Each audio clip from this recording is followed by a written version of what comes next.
Assalomu alaykum hurmatli ko'ruvchilar. Sharq Turkiston ovozining kundalik xabarlarini ko'rishinglarni qarshi olamiz. Tövəndə diqqətinizə xəbərlərimizin təfsili məzmunları bolsun.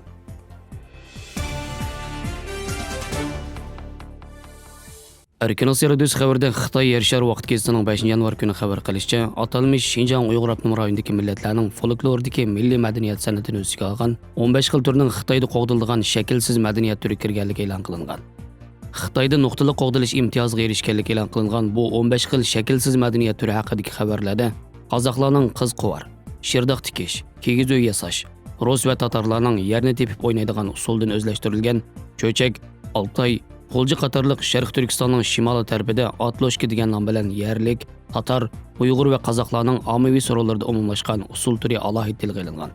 Xitoyning Sharq Turkistondagi 15 xil shaklsiz madaniyat turini qo'g'dash haqidagi xabarlari dal yaqinqi bir qancha yildan buyon Xitoy hukumatining Uyg'urlarning an'anaviy madaniyat odatlarini majburiy holda xitoylashtirish siyosatini qattiq yurgizayotgan bir mezgilga to'g'ri kelishi, Uyg'ur vaziyatini yaqindan kuzatib kelayotgan vaziyat analizchilari va folklor sohasidagi tadqiqotchilarning diqqatini qo'zg'agan. Amerika Alam qatnash idorasining injeneri doktor Erkin Sidiq apandi o'z navbatida yana Xitoyning Uyg'ur siyosatini yaqindan kuzatib kelayotgan Uyg'ur faoliyatchisi va vaziyat analizchilaridan biri bo'lib, Xitoy hukumati Uyg'urlar qaratgan an'anaviy madaniyat odatlarini radikal vositalar bilan cheklashni kuchaytirganligini, Xitoyning Uyg'ur tarixiy yodgorliklarini yo'qotib, Uyg'urlarning Xitoy madaniyat bayramlarini o'tkazishga zo'rlash siyosati xalqaroda qattiq ayblashga uchrayotgan mezgilda, bu xil xabarlarning o'ttirg'i chiqishi Xitoy hukumatining o'z siyosatini oqlashdagi yana bir ko'z bo'yamchilik ekanligini bildirgan.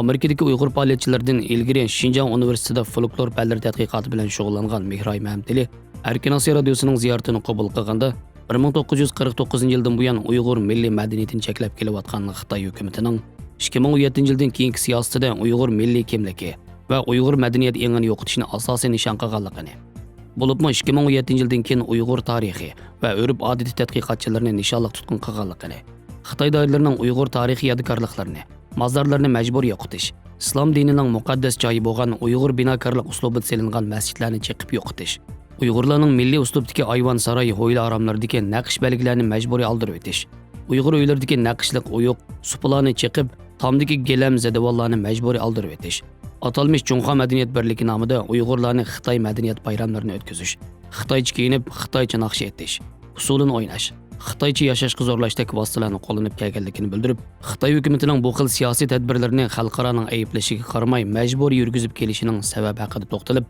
bu xil xabarlarni o'ttirg'i chiqarish orqali o'z siyosatini oqlashdagi yana bir ko'z bo'yamchiligi degandan ko'ra, Uyg'urlar zo'r ko'plikni egallaydigan Sharq Turkistonda Uyg'urlarga nisbatan intayin oz sonliqni egallaydigan boshqa turk millatlarning madaniyat an'analarini qo'g'dash qalbiqi ostida bir tarafdan xalqaroning ayblashiga qarata ko'z bo'yamchilik qilish maqsadiga yetmoqchi bo'lsa, yana bir tarafdan Uyg'urlarning milliy g'ururini texmi sundirish maqsadiga yetmoqchi ekanligini bildirgan.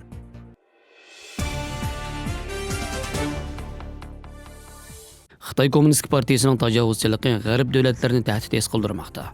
7 sanoat davlat a'zolari, ya'ni 7 birlikda har qaysi davlat rahbarlariga maktub yo'llab, endi tinish yo'qan bexatarlik qatorliq sohalarda hamkorlik o'rnatib, Xitoy Kommunist partiyasining tahdidiga taqobil turishga chaqirdi.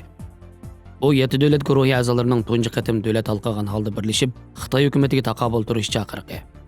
Frankfurt Allgemeine Zeitung gazetining 7 yanvar xabar qilishicha, Kanada, Fransiya, Germaniya, Italiya, Yaponiya, Angliya va Amerika qatorliq 7 chong sanoat davlatidan kelgan 70 dan ortiq parlament a'zolari, yangi saylangan Amerika prezidenti Joe Biden qatorliq 7 chong sanoat davlatining rahbarlariga birlashma maktub yo'llab, ularni qo'l tutishib kommunist Xitoyning tahdidiga taqobil turishga chaqirgan.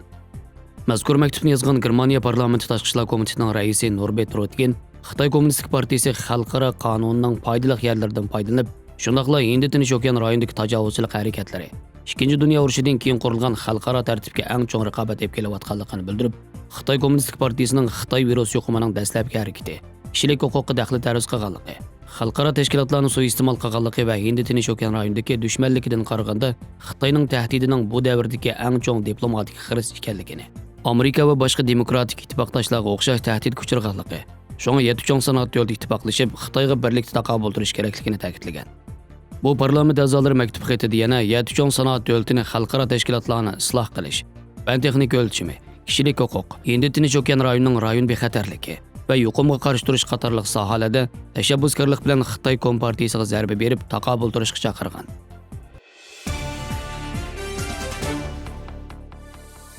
Xitoyning Hong Kong alohida ma'muriy rayonida soqchilar davlat bexatarlik qonuniga xiloflik qildi degan bahona sabablar bilan sobiq parlament a'zolarini o'z ichiga olgan 53 o'qitishini tutqun qilgan.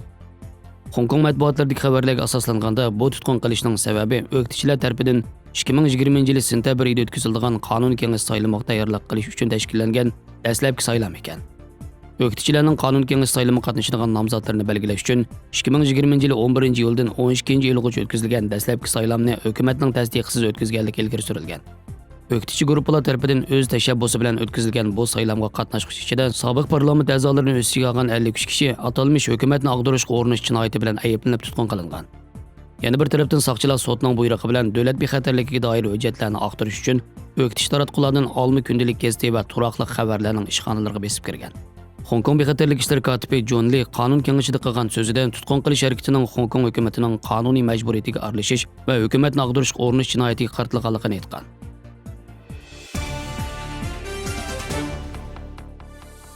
Uyg'urlarning o'tmish tarixida o'tgan xalq qo'shiqchilari mustamlikaga, adolatsizlikka qarshi harakatlari va erkinlik ideyalari, to'lib toshgan ijodiyatlar bilan o'z xalqining hurmatiga sazovor bo'lganligi ko'pchilikka ma'lum. Nuzugum, Sodir Palvon, Ilaxon, Ayub Samsaq, Mustafa Sopi va boshqa qo'shiqchilar ana shularning jumlasidan bo'lib, Sharq Turkiston va O'rta Osiyoda yashab kelayotgan millionlagan Uyg'urlar ularni mush kungacha asli saqlab kelmoqda. Ana shularning qatoridan o'rin olgan mashhur qo'shiqchi va naqshchi Ilaxon 1865-yili G'o'lji shahri Qozonchi mahallasi dunyoga kelgan bo'lib, kichikdilla milliy san'atga muhabbat bog'lagan. Uning umrining tangdan to'lisi zulm va azob oqibatda o'tgan. Ilaxon ko'kko'z kichikdilla Xitoy bosqinchilarining xalq beshiga ep kelgan zulmiga chidayolmay, ularga qarshi qat'iy kurash ep borgan. Olim O'ktabir Jamaldinov bu haqda mundaq deb yozadi. Manju ishg'oliyatchilari 1900-yili dehqonlarning qo'llaridagi mollarni zo'rlik bilan tortib olish kuchayib ketgan bir davrda Ilaxon o'zining bir to'p sabdoshlari bilan Dotay, Shangan va Lozonglarning qo'llaridagi bulab elingan mollarni qaytarib olib, ularni egalariga qaytarib berdi. Bu alamga chidamagan Dotay Ilaxonni tutqun qilib, Yomulga solashga buyruq berdi.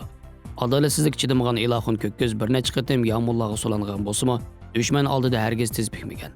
O 1955-yili Qozog'istonga ko'chib ketishga majbur bo'lib, 1970-yili Olmaota viloyatining Talg'ir noyasiga qarashli Azod yezisida 105 yoshida olamdan o'tgan.